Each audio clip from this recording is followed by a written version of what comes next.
Saturday morning, Gingerman Raceway, Gridlife Midwest. Car's here, and the car works. Went out for a hardship lap, and just monitored IATs and a few other things on the lap. It never broke like 85 degrees. Temps are good, so I don't think we have to worry about safety shutting me down on a hot lap. Gridlife wants me in the back of A group, so we're going to have to go do the back of A group in a few minutes here. So I'm going to finish prepping the car. I want to put a little more fuel in it and check tire pressures and all of that fun stuff. But yeah, should be good to go. Fingers crossed.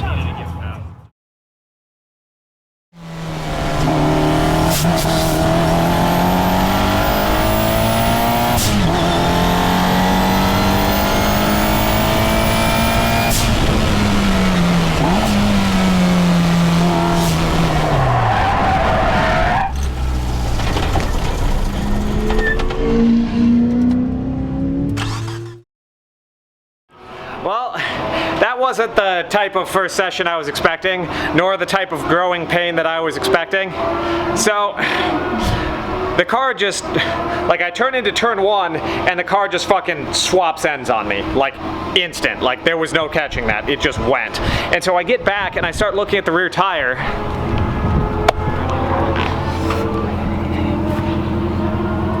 And, like, the edge of the tire's got, like, crud on it, and there's all sorts of oil all over here, and there's even more sorts of oil down here. So here's our culprit, this blue hose. That blue hose is our breather line for the dry sump. So it must have got a little bit overfilled on oil, so it puked, and yeah, because of where it exits, the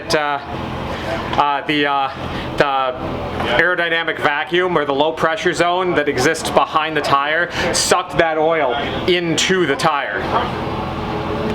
So the car basically just oiled down the tire. So I turned in, and it was like I was turning in on a fluid down. And yeah, the car just fucking swapped ends on me. So I need to figure that out, and we'll get there, but I need to figure that out. So.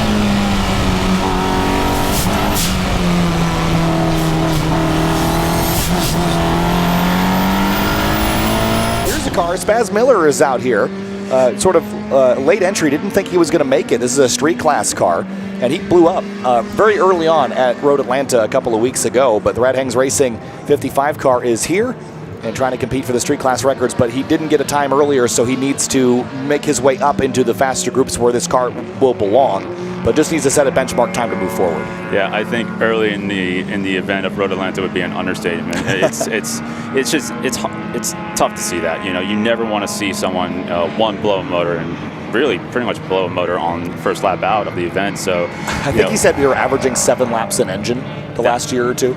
That is just it's unbelievable.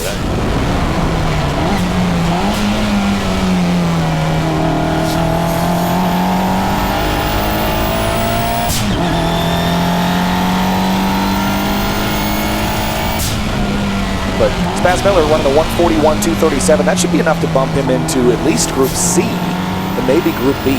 It should be able to get something a little more representative to allow him to get a little more clear track on the last session and then tomorrow morning as well.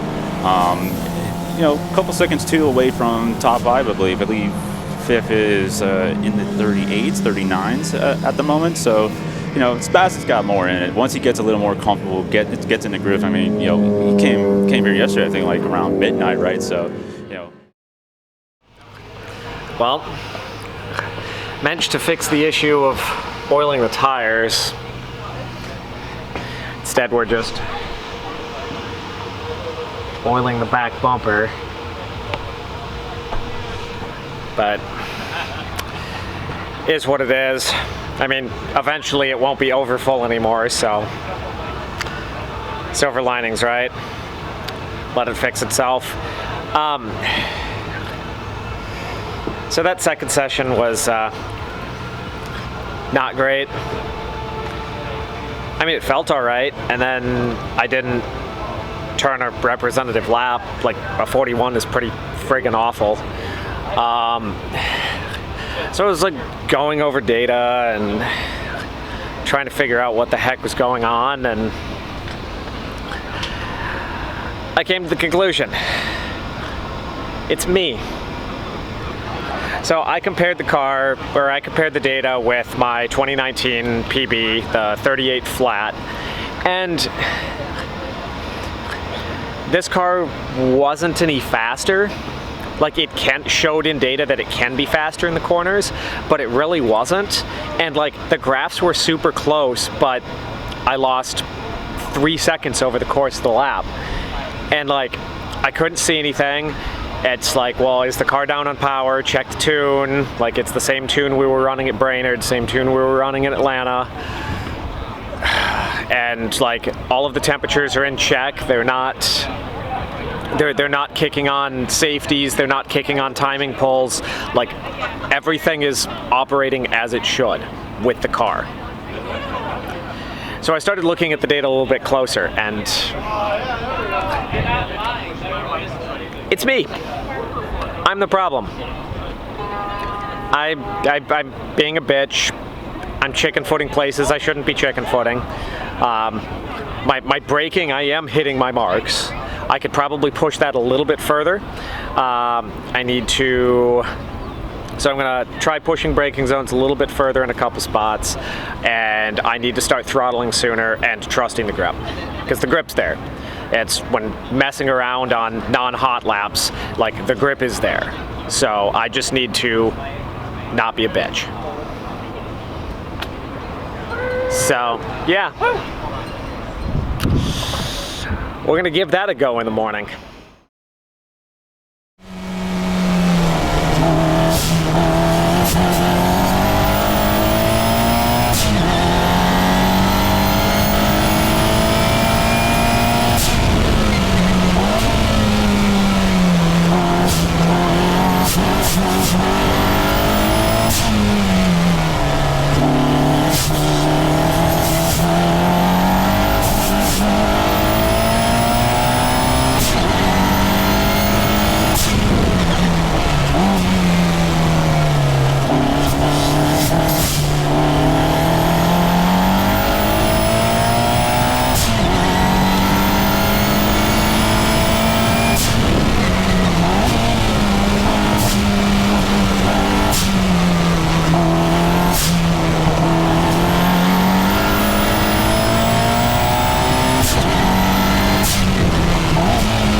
Miller showed up real late in this number 55 Rad Hangs racing car. Didn't know that they'd make it here this weekend, but has been sort of charging up through the order here again. I don't know that this car has gotten the lap time that they've been hoping for quite yet. Currently 10th in street class.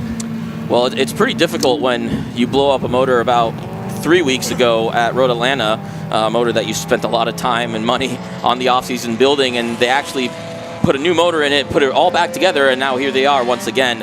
And hopefully him and his team can make the podium sprint with an effort like that. He just did, at least for now. 138.5 puts him above Will Dries, which knocks Will Dries out in the Hyundai Elantra N. So that's a good enough time to put him into the podium sprint at least. So that's a solid effort here, especially for a car that really didn't have a good enough grid time to move up into the group where that car probably really belongs. So pretty impressed by that by Spaz.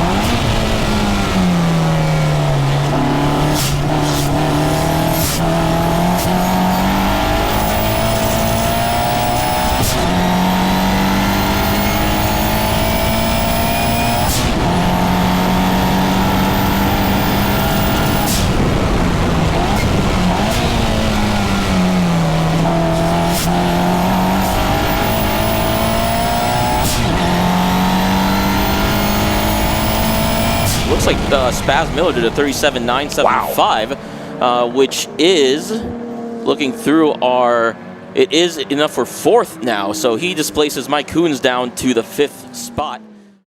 Well, if you want to talk about not being a bitch, that's what it looks like. Just set a PB. If Will Dries doesn't go any faster, I'm in the show. So we're gonna have to go see how that goes, but yeah, track was perfect, and hopefully it's the same for Dewey. We just pit stopped all of my REs onto his car so that he can make a sub 130 record attempt. So we're gonna go see how that goes and see how Will Dries does, and we'll be back.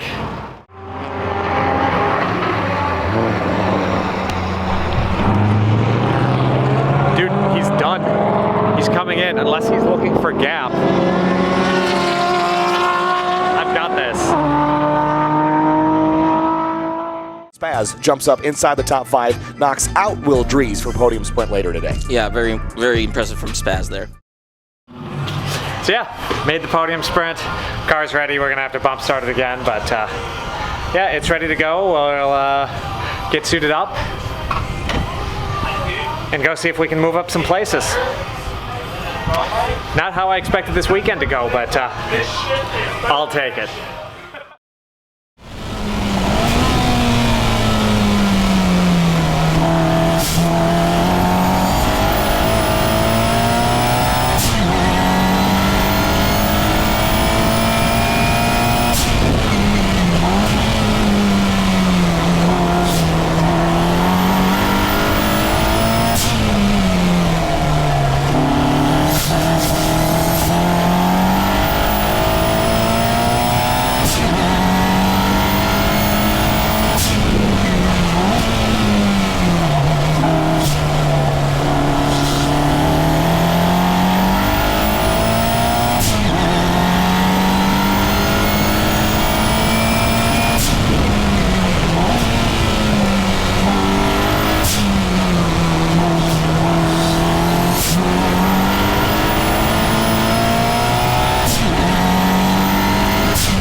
Let's see what Spaz Miller can do. He hasn't had that many sessions here. No. He got here, I think, Friday night. There's only a couple laps on his motor. He said he was averaging about 7 laps an engine. across the stripe this time, though, and it's a 39.821. That's going to put him 37.305. Puts him third quick. That's impressive. Yeah, very good job. About 1.3 seconds back from Halka, but we'll see if he kind of comes into his own here on these next couple laps. He'll be stoked with a podium regardless because of where this car was a day ago. So absolutely, he just swapped an engine since Road Atlanta, so I'm sure he'll be somewhat happy with that consolation prize. And up next is Street P3. He came late. He's been thrashing with a 37.305. Mr. Charles Spaz Miller in the Evo. Charles Spaz Miller, P3. Even loaning tires to Dewey and all kinds of stuff. And P2 with a 35.884, Josh Halka. Josh Halka back on the box. Just in front of that 884 is 730 in the Evo. Andy Holst, P1. Andy Holst wins the time attack Super Bowl. We love it. Y'all called it the time attack Super Bowl. We don't call it that, but what? 4 days of silliness.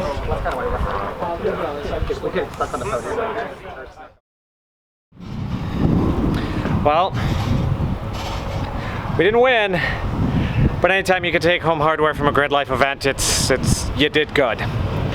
And to show up after days of struggles, trying to get a car that is even drivable on the street, finally getting it there, immediately loading it into a trailer, showing up here, draining the brake-in oil out, and then immediately going to work, I feel like I did all right. So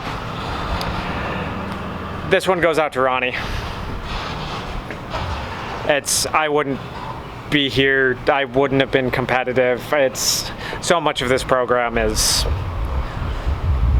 a result of all of the time and blood, sweat, and tears, and showers and every automotive fluid imaginable that he has taken from this car in order to make sure that I can show up to these events and be some level of podium competitive. So.